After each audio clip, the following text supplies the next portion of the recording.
Today on Agent Spotlight, we're sitting down with someone who's not just built a successful real estate career, but a life of purpose, perseverance, and redemption. For over 2 decades, Bob Wayne with Nebraska Realty has been a steady force in the Nebraska real estate market, consistently closing 50 transactions a year and more than 20 million in sales for the past 5 years. But Bob's story isn't just about production, it's about transformation. He started his real estate journey at just 22 years old, full of ambition, but faced with some tough battles along the way, including addiction.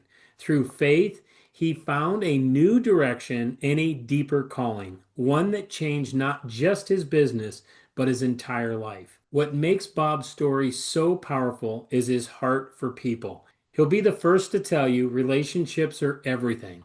And while connection has always been his superpower, implementing systems like a CRM helped him turn that strength into a sustainable, scalable business. His team today is built on collaboration, shared values, and consistency, anchored by daily habits and routines that keep him grounded and growing. Beyond the business, Bob's life reflects a commitment to personal growth, faith, and community impact. He believes success isn't just measured in numbers, but in how we show up for others with authenticity, humility, and love. So, whether you're an agent navigating your own challenges or simply looking for inspiration to stay the course, Bob's story is a reminder that you can't always control what happens, but you can control your attitude, your response, and your faith along the way. So, let's jump into the interview. Hey, Bob, for those of who don't know you yet, can you share a little bit about your background and how you first got started in real estate, and maybe even talk about what inspired you to choose the business and currently kind of what's your big why? Yes, sir. So I'm Bob Wayne. I was born in Seward, Nebraska, 1997. I grew up just 20 miles west of Lincoln, and made a lot of stops into Lincoln, obviously growing up, and graduated high school, went to college, started the whole college thing. Didn't do real great at it, school, because I was focused on other things, partying, and kind of got off track a little bit. But I knew that I wanted to own my own business or do my own thing, be my own boss. So I got into a small direct to client marketing company where we were selling different products with my brother, and kind of had some people buy into that with me, and saw it was actually going pretty well. Yeah, and just did it for a few months, and the company went out of business overnight.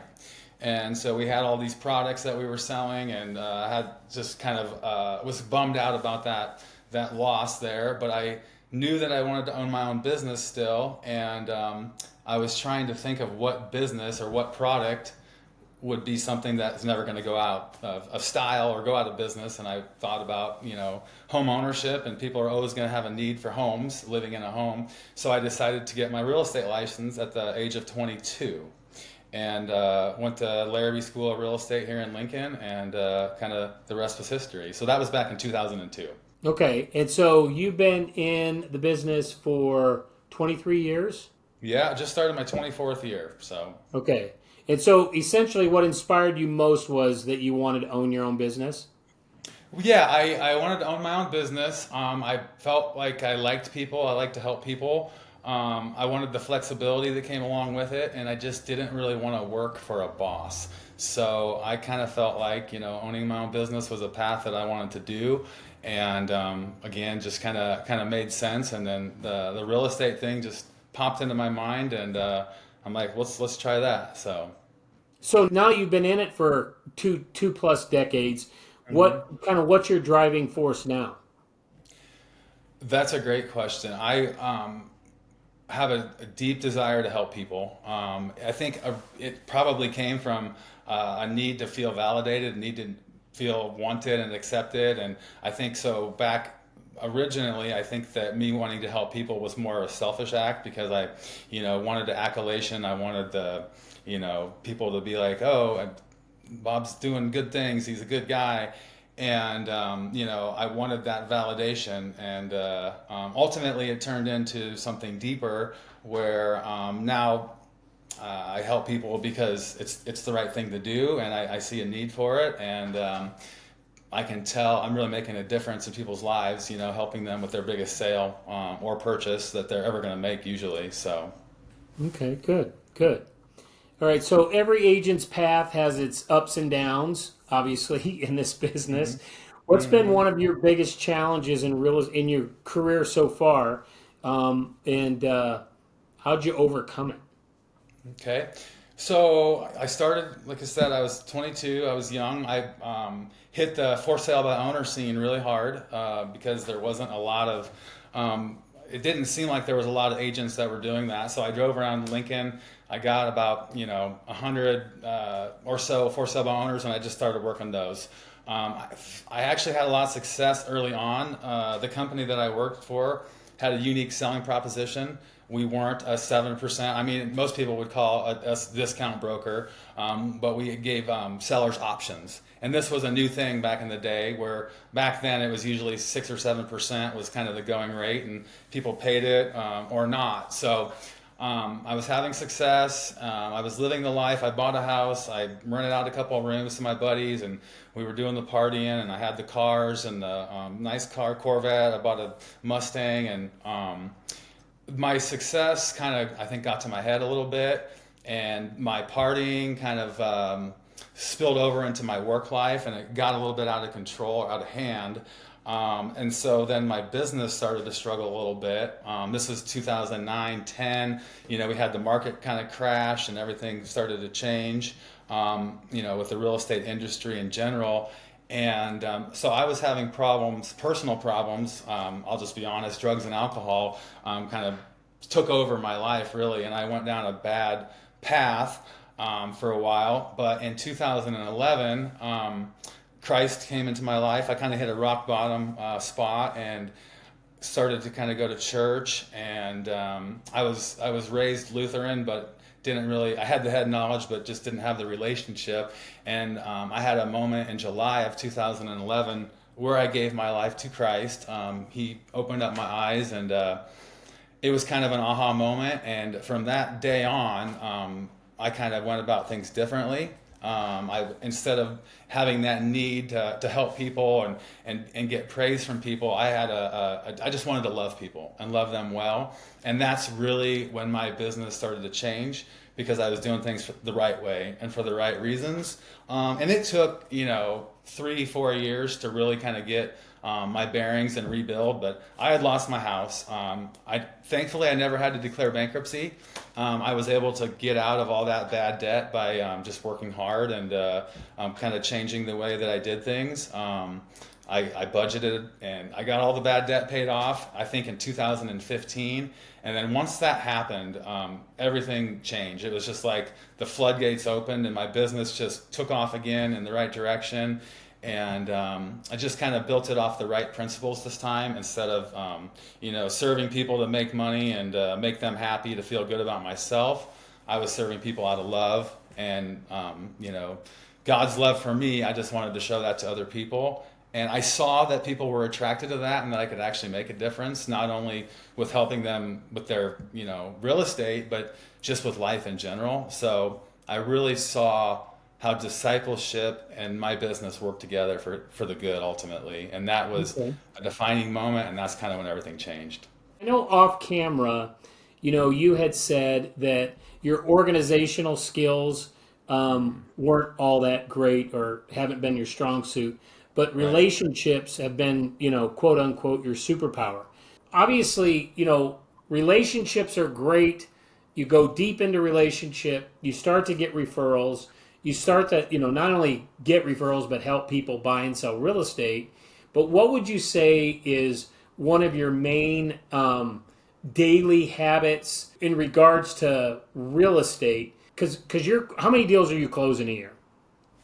50 is Okay, what I so mean 50 over the last closed 5 or 6 years. transactions.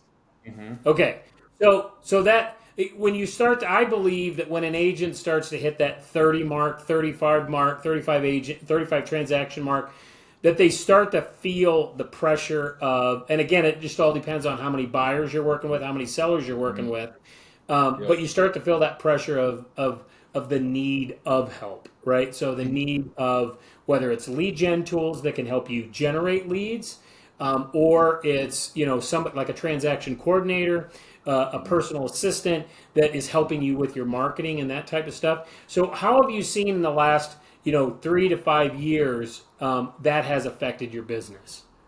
So yes, I got a transaction coordinator to help me with my paperwork, probably about 5 years ago or so, and that really helped free up So my when you time. got so when you got that transaction coordinator, what did hmm that allow you to do? When you made that decision to get a transaction coordinator and you started to implement that system, hmm that person working with you, what did you notice in your business that you were able to do more of?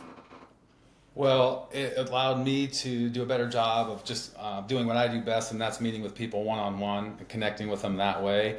And in fact, just to fast forward now, I didn't have a CRM. I've never had a CRM my whole career until about a month ago, 2 months ago ish. I made the decision to do that, and I now we'll get to this, but have a team, and the CRM right now is my that I can see where this is going to go with me because it puts a system behind these meetings. It's like who I should be meeting with, and it really helps me kind of track and organize and follow up with because it's really easy to say, hey, I'm going to meet with my friend Joe, and you reach out to him and you say, yeah, we're going to meet, and then it doesn't happen. Touch base with me in a week and we'll try to figure it out. Well, if you don't have a system, then you're going to forget to follow up. And I've noticed this just in the last, like I said, this part is new to me, but I'm having a lot of one-on-one appointments with people that are highly influential in Lincoln, relational people,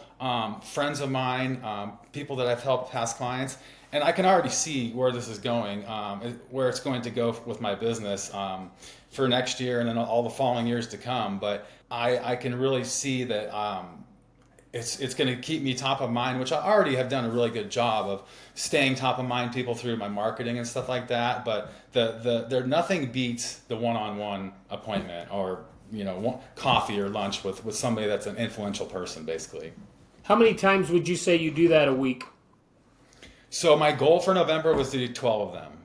12 of those, so that's just a couple a week, really. Was that? So it's like so that's my goal for November is to do 12, and then from there, kind of see if that's a good amount or if I need to add to it or take away from it.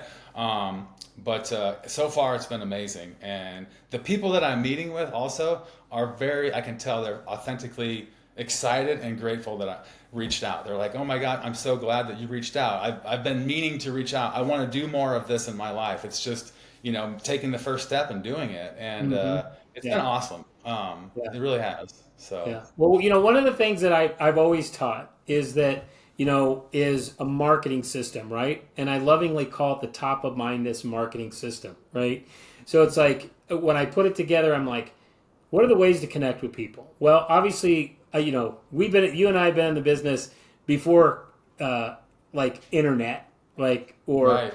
Well, pretty social much. media, but it was mailing, right? So mailing somebody, emailing somebody, texting, calling somebody, meeting with people face to face, whether that's on a coffee appointment or you have a client appreciation event or whatever, right?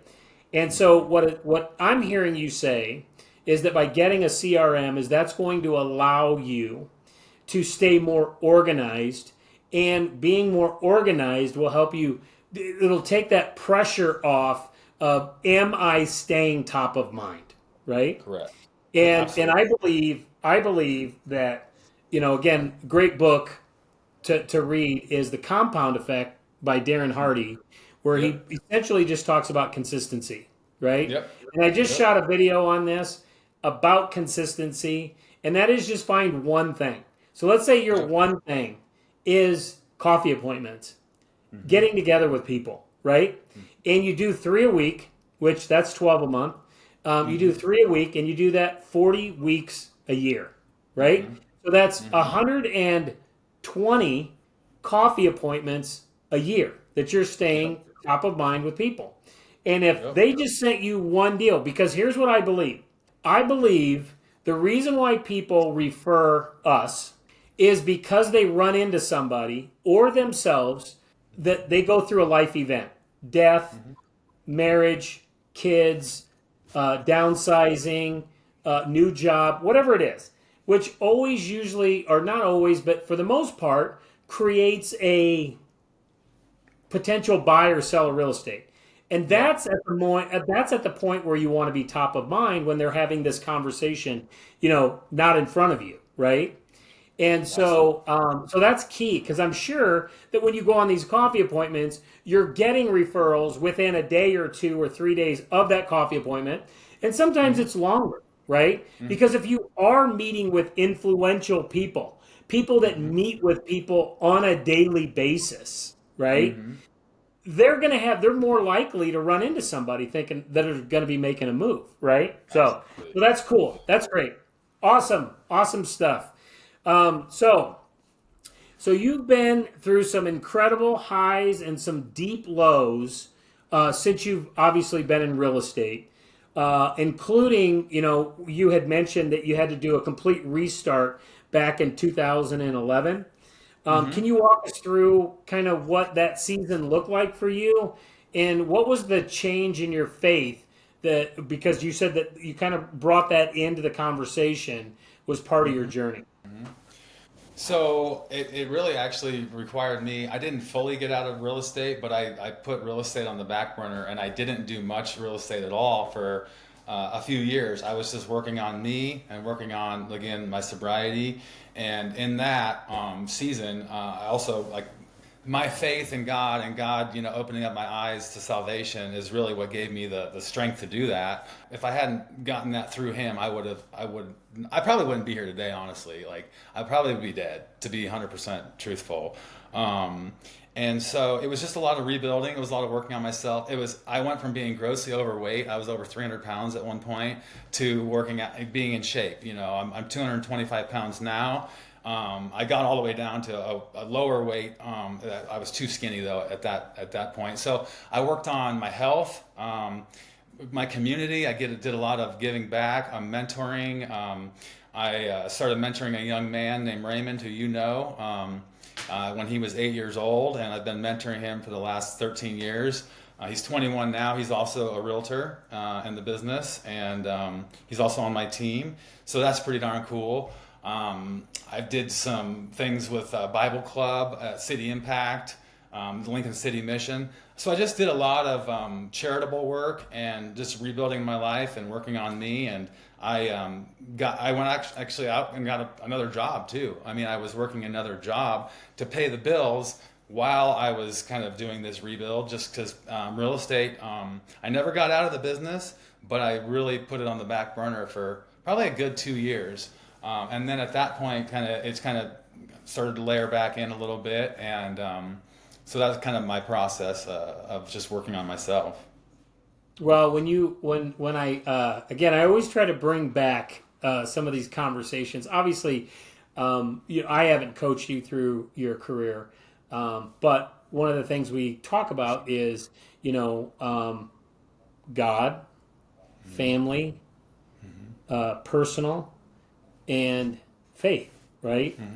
So Mm-hmm. two of those that you had to step back from that were obviously at, when you look at the pendulum, they had swung the one way, the wrong way was your personal health and your spiritual health. Mm-hmm. And it sounded to me like that you did a deep dive in those, corrected Yep. those, and Yep. obviously, you could have been at some point to where the real estate was not your thing, right? You just went a completely different, could have gone a different direction, but at the Yeah. same time, you kept your feet in it, Mm-hmm. you weathered through it, Mm-hmm. and came out victorious on the other side. Obviously, it's Yeah. not like you don't have to work on this, right? Right. I've Yep. always, this is because I'm not an alcoholic, Mm-hmm. so I've not gone through those addiction problems like that. Mm-hmm. But I've worked with a lot of people. When I was in the restaurant business, we worked with a lot of people through the Arch Halfway House, which was a local place here in Omaha. And so we had Mm-hmm. a lot of people that we employed because we worked hand in hand with that community. And before that, I would be the guy to tell you, well, just stop drinking, Right. stop going to the bars. Sounds But easy, it's huh? not that right. But it's not that simple, right? Right. And but at the same time, you have a huge awareness of your addiction Hmm. because it's not like it goes away, right? Right. Right. Um, and you can use that addiction, which it seems to me like you did with your health and your spiritual, to dive Absolutely. deep into something that's healthy versus something Absolutely. that was being a challenge. And again, having that focus or that ability to be able to be focused has Hmm. probably also helped you in real estate as well. When you Absolutely. channel that again, but anybody, you don't have to have addiction to do this, right? Right. But I just look at some high producers. They just have a unique ability to master focus. Whether it's focus that I'm going to go on 3 coffee appointments a week, Yep. or I'm going to go to the gym 5 days a week, whatever it is, Yep. but you look at those main components: Hmm. personal, God, family, business, and say, all right, what can I do daily consistently that's going to push me in the direction that I want to go? This is awesome. Absolutely. All right, so kind of trending into that, what would you say in those categories? What are kind of your daily habits, routines, or systems that you're implementing on a daily, weekly, monthly basis? So, just starting with my morning routine, I wake up and I do a little bit of Bible study. I'm just literally today starting another 1 year Bible plan with my fiance Rebecca, and we'll talk more about her because she's a big part of this story with my system and processes and everything.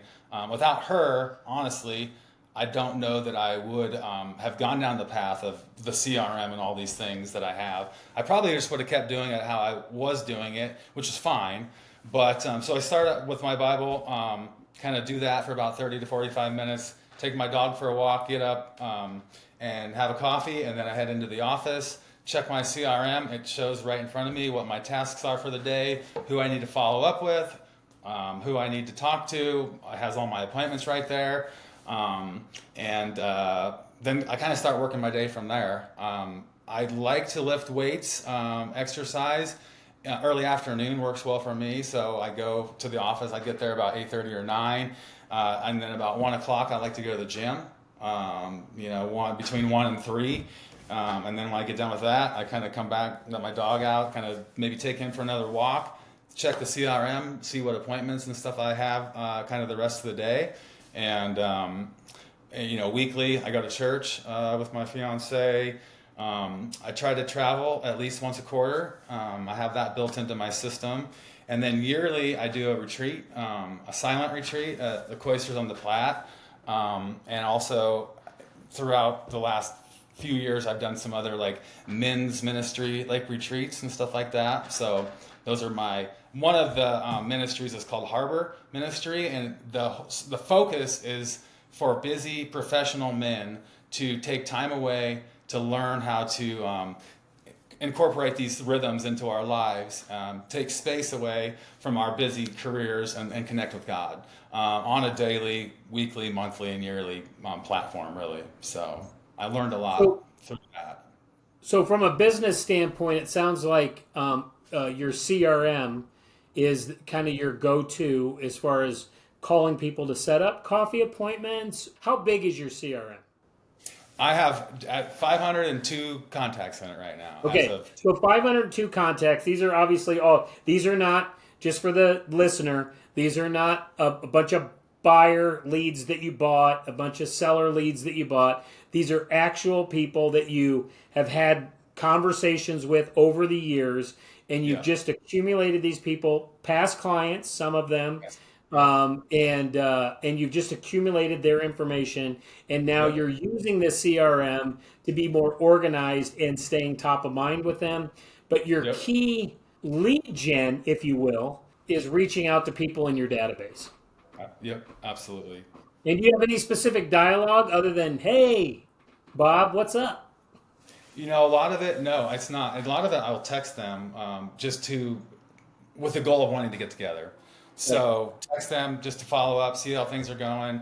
I found that text is a little easier to get people to respond to. And Yeah. then from there, it kind of goes back and forth with the goal of setting up an appointment to connect with them one on one, is what I've been working on. That's been my main focus to this point. And again, this has only been going on for maybe a couple months, really. And after I had everybody loaded into the CRM, I was trying to decide, okay, now what? Like, who are the people that I should reach out to first? And I decided that people that would be the influential, people that I've helped, people that know me and trust me, and people that give me energy. For now, that I want to meet with the people that are most like-minded to me, just so that I could tell them kind of about what I'm doing. I went to a new company. We haven't talked about this. I was at the same company for 23 years. I just joined a new company, which is Nebraska Realty, on July 1st of 2025. And with the goal of having a team, which I do also have a team now. It's called the Bob Wayne Realty Group. We're just How'd you come five up with agents, that name? uh, marketing. Well, that's the thing. I will say this, that the one thing that I've done well over the years is, and you called it a superpower, the relationship piece. And so my name really is branded well in the community of somebody that is trustworthy, real estate related, respected and charitable with agents and just the community in general. So I thought, maybe, does that sound cocky or weird to have your name as part of your real, but it's the best. That's the best tool that I have, honestly. It is my name and my reputation. So I think that it really has worked well, and I think it's going to continue to work well. And then the agents that are on my team, they feel proud to be able to really wear that name with them, and it gives them a lot of instant credibility, like just based off of the work that I've done. So that's it wasn't necessarily my idea, but after thinking about it, it did make sense. So They always say that your best marketing tool is your name and your face, right. right? As far as business cards or anything that's out there. All right. And so, how is that dynamic unfolding for you right now? So that's basically, so she, just to give you the backstory, she's actually a broker with Nebraska Realty. She managed 150 agents out of the Sarpy office in Omaha, basically for the last 7 years. She really grew that office location to one of the very high producing office. And we started dating in January, late January, and didn't really think that we would we didn't know where it would go. I knew that I was serious about her very early on, and vice versa. But as far as working together, I actually thought pretty early on that it might work out, but I think she was maybe a little hesitant to that, just because it's maybe just too much,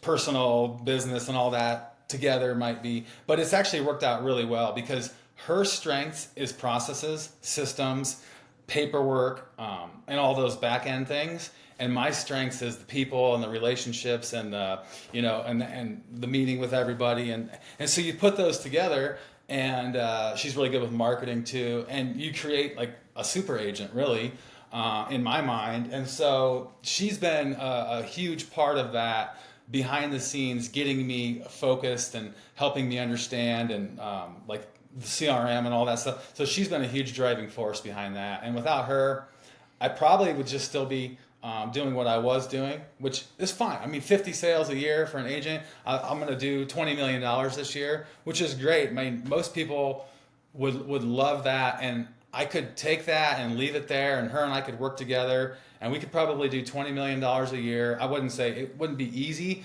but the team concept comes in is because I want to give back and I want to pour into other people, and I want to use my skills and talents to develop other agents, and I feel like collectively we can do more together than we could on our own. And just being able to tie in to our process and me tying into what her process was, I can already see the writing on the wall where this is going to go. And the people on my team are excited about it, and we're going to keep each other accountable. And as you know, like, it's really hard for one person to wear all the hats that a realtor has to wear: marketing, advertising, paperwork, showings, listings, relationships, coffee. Like, not in my mind, it's almost impossible for one person to be able to do everything it Yeah. takes At a for a high realtor. level, absolutely. I agree with you. Exactly. And then you get to that level of you get to 25 to 30 sales. It's just like, so I saw that to scale and to go to the next level, I had to do something differently. And the something differently was, obviously the team. And that's kind of where all that came into play. What's the size of the team right now as of today? We are five agents is all. So it's small, but it's going to be very high performing. And there's a couple. I have one agent that's I think he's kind of on a probationary period where he'll most likely join here. And then at the first of next year, I have a huge addition to the team. A gentleman who is one of my best friends. He's a men's pastor at my church, and he's retiring, and he's going to come join the team as kind of a referring agent full time. But he is a Lincoln native. He probably has, I feel like my circle of influence is big. He probably has 10 times what I have. And his main focus is going to be meeting with people and having them, like letting them know what we're doing. And then he'll turn them over to the team. The team will run with it, manage the process using the processes that we have in place. And, the circle will go like that kind of. So Nice. That's nice. that's a very exciting thing for me because he'll be pastoring people still, but he'll be able to pastor them. As you know, people need pastoring in real estate because it's a very stressful, very difficult thing that, we can't account for some things that come up. So having God, like, honestly, I don't know how people can do this business without having God and a higher power to lean on. Honestly, I can't. Like, I've been there and it didn't work out very well. So, Nice. That's good. yeah. Well, Yeah. that's all I got. That's all my questions. Okay. So, did you have any closing thoughts or anything that you want to add in that maybe another agent should know, or maybe at the end of during this, I want you to tell me, your phone number, how somebody can get in contact with you if they're looking at, needing an agent in the Yeah. Lincoln, Nebraska area. Sure. Okay, so my thoughts are number one, control what you can control. And the one thing that we have control over really in life is our attitude and how we respond to adversity. That's just one thing that a positive attitude and having gratitude, gratefulness for what you have, those two things. I mean, if you have those things, I think that no matter what you do, you're going to have success in life. Things are going to happen to you that you don't like and you don't understand, and I would just say that how you respond to those things is going to dictate the course of your life. So things happen that don't seem good in the moment, but in my life, looking back, all the things that I thought were bad ended up working for good. And as we know, all things work together for good for those that love Jesus. And Yeah. that that's like a motto of mine. And honestly, it's proven to be true every step of the way. So when bad things happen, I don't like it, but I get to respond to it in a way that I know something good's going to come from that. So Nice. stay positive, value people. Don't value people because they're a paycheck. Yes, we get paid from helping people. And once we get to the closing table, that check feels good. But that relationship is worth 10 times more than the check. If you value them and they truly know that you value them, and they can tell, because people can tell if you're authentic and genuine versus transactional, they are going to be excited about telling their family and friends about you. And like the referrals that come off of that is going to, it will really be a big part of your career. I mean, I'm probably 80% referral based. That's where I don't buy leads. I don't pay for advertising on anything. I never have. So my business is completely based off of relationship and treating people the right way. So I would say that's a big key is love people well, not just because you get paid for it, but because that's what we're supposed to do. I mean, do things without the expectation of getting anything in return. A lot of people, I've noticed, and myself included at times, you do something nice, and that's good, and you want subconsciously you want something in return usually, but a key to that is do things and don't expect things in return, and Right. you won't get so jaded and like turned off by people not doing what you want, basically. So I think just those things. Just be a good person, love on people well, be a good disciple, and I think the rest will take care of itself. So, Yeah. Zig Ziglar would put it this way: do enough. If you do enough for other people, you'll get what you want. amen. Floyd Workman would say, live by the get by giving philosophy, right? That's exactly right too. So, And it's not the prosperity gospel or anything like that. It's like, I mean, I know that, but it's true. I mean, God says, yeah, test me in this. You cannot outgive God. So, yeah. All right. but Well, this is my good. name So, how again can is somebody Bob. get a hold of you there in Lincoln? Yep. I was just going to say my name again is Bob Wayne, Bob Wayne Realty Group with Nebraska Realty in Lincoln, Nebraska. My phone number is 402 304 5834. You can also get on my website. It's bobwaynerealtor.com. You can get a whole lot more information about me on there and some of my teammates, and kind of what we're doing, some of the things we do in the community. And so those are the easiest ways to get a hold of me. Perfect. All right, Bob. Thank you so much for the interview. I Yes, sir. appreciate this.